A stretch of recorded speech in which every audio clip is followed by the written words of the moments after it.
Muhammad Ainul Yakin atau yang sering kita kenal dengan sebutan Sunan Giri. Sejak lahir beliau sudah mempunyai keistimewaan.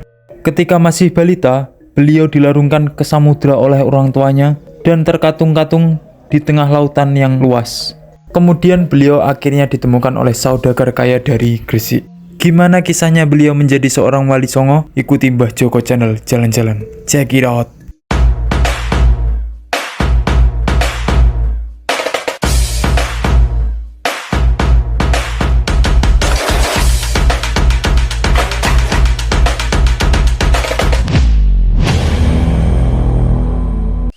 Yo Nyarkubers dimanapun kalian berada, kembali lagi bersama Mbah Joko Channel jalan-jalan. Kalau sebelumnya kita ke makamnya Sunan Gresik, kali ini Mbah Joko Channel jalan-jalan lanjut ke makam tetangga yang berjarak cuma sekitar 10 menitan dari makam Sunan Gresik, yaitu makamnya Muhammad Ainul Yakin atau Raden Paku, atau kita sering menyebutnya dengan nama Sunan Giri.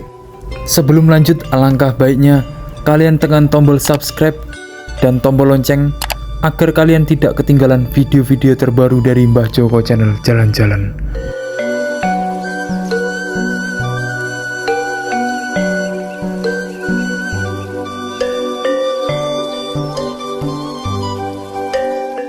Wali Songo merupakan tokoh agama yang disegani dan dihormati oleh masyarakat karena jasanya dalam menyebarkan ajaran agama Islam. Salah satu tokoh dari Wali Songo adalah Sunan Giri atau Raden Paku. Beliau adalah putra dari seorang ulama dari Gujarat yang menikah dengan Dewi Sekardadu. Ibu Sunan Giri merupakan anak dari kerajaan Hindu yang terletak di Blambangan. Beliau merupakan pendiri kerajaan Giri Kedatan di Gresik. Beliau juga memiliki peranan penting dalam penyebaran agama Islam di Jawa dan di Nusantara dengan memanfaatkan kekuasaannya dan melalui jalur perdagangan. Sunan Giri mengembangkan pendidikan dakwah Islam dengan menerima murid dari berbagai wilayah di Indonesia. Sejarah mencatat jejak dakwah beliau beserta keturunannya mencapai daerah Banjar, Martapura, Pasir, Nusa Tenggara, Kepulauan Maluku, Buton, Goa di Sulawesi, serta Kutai di Kalimantan. Sunan Giri memiliki perjalanan kisah yang sangat mengharukan. Ketika dilahirkan, ayahnya yang bernama Syekh Maulana Ishaq memiliki ketertarikan untuk melakukan penyebaran ajaran agama Islam di daerah Jawa Timur. Kemudian beliau bertemu dengan Sunan Ampel yang masih terikat hubungan darah dengannya. Sunan Ampel memberikan saran kepada Maulana Ishaq untuk menyebarkan ajaran agama Islam ke daerah Blambangan, Banyuwangi. Saat itulah Maulana Ishaq berangkat menuju Blambangan. Saat sampai Blambangan, ternyata masyarakat sekitar terjangkit wabah penyakit yang tak kunjung sembuh. Hal yang sama juga dirasakan oleh putri Raja Blambangan yang tengah berkuasa di daerah Banyuwangi. Kemudian raja membuat sayembara yang berisi, bagi seorang pria yang dapat menyembuhkan putrinya akan dinikahkan dengannya, namun bila perempuan akan diangkat sebagai anak seorang Raja Blambangan. Akhirnya raja memerintahkan pasukannya untuk mencari orang sakti dan bertemu dengan Resi Kandayana yang merupakan seorang pertapa sakti. Kemudian Resi memberitahu informasi tentang keahlian yang dimiliki Syekh Maulana Ishaq.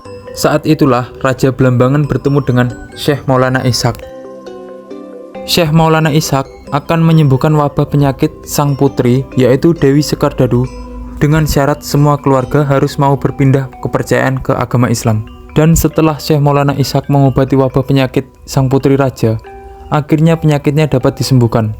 Alhasil, beliau akan dinikahkan dengan sang putri dan semua keluarga raja berpindah kepercayaan ke agama Islam. Namun sang raja merasa berat hati untuk masuk Islam. Dia merasa iri hati dengan keberhasilan Syekh Maulana Ishaq untuk membuat masyarakatnya memeluk Islam. Akhirnya sang raja mengutus pasukannya untuk menghalangi dakwah Syekh Maulana Ishaq dan juga mengutus untuk membunuhnya. Alhasil beliau tidak nyaman dan terganggu saat berada di Blambangan dan memilih kembali ke Pasai Aceh. Setelah kepergian beliau ke Pasai, ternyata Dewi Sekardadu sedang mengandung bayinya. Dan setelah bayi tersebut lahir, Raja Blambangan memerintahkan untuk membunuh bayi tersebut dengan menghanyutkannya di Selat Bali. Setelah lama terkatung-katung di samudra luas, bayi tersebut ditemukan oleh kapal saudagar kaya dari Gresik, yaitu Nyai Ageng Pinatih. Nyai Ageng Pinatih adalah seorang saudagar wanita yang tidak mempunyai anak. Dan akhirnya bayi tersebut diangkat menjadi anaknya dan diberi nama Joko Samudro. Dilihat dari silsilah, jarak antara Rasulullah dengan Sunan Giri adalah sekitar 16 generasi. Kalau dihitung dari tahunnya, yaitu antara 671 Masehi sampai 1440 Masehi, yang ada rentang sekitar 770 tahun. Saat Djoko Samudro berumur 7 tahun, Nyai Ageng Pinatih menitipkan beliau di pesantren Sunan Ampel yang ada di kota Surabaya. Hal ini bertujuan agar beliau dapat belajar tentang ajaran agama Islam. Selama bertahun-tahun, beliau belajar agama Islam di pesantren Sunan Ampel. Bagi Sunan Ampel, Djoko Samudro adalah murid yang cerdas. Bahkan beliau diberi gelar Maulana Ainul Yakin oleh Sunan Ampel.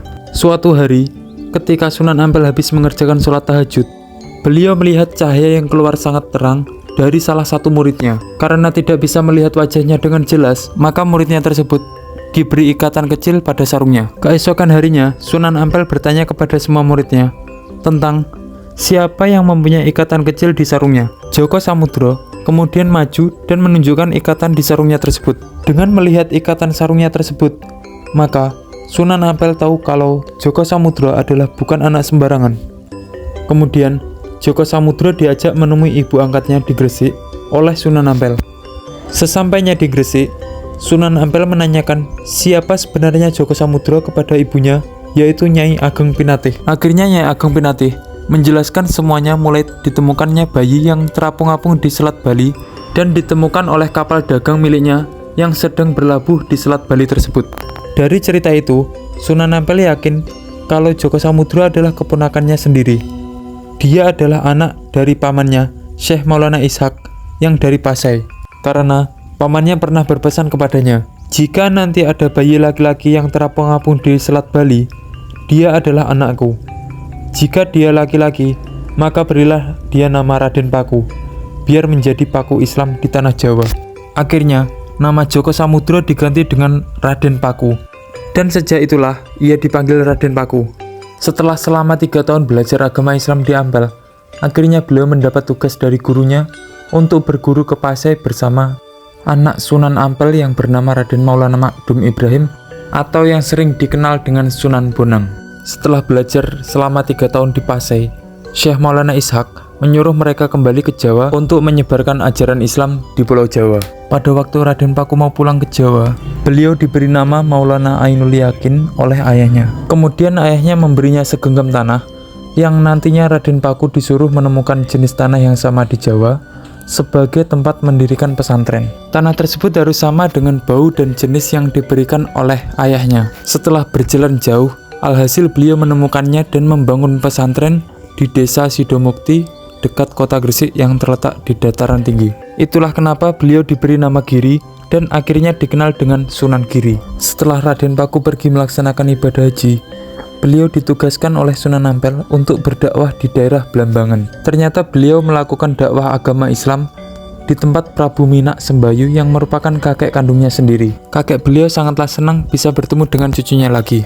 Bahkan dia tidak melarang Sunan Giri dalam melakukan dakwah. Dengan begitu, Islam mulai berkembang di sana dan membuat Hindu-Buddha terdesak. Sunan Ampel pernah mengutus Raden Paku untuk mengunjungi Nyai Ageng Pinatih selaku ibu angkat beliau. Setelah sampai di Gresik, beliau membantu ibunya untuk berdagang.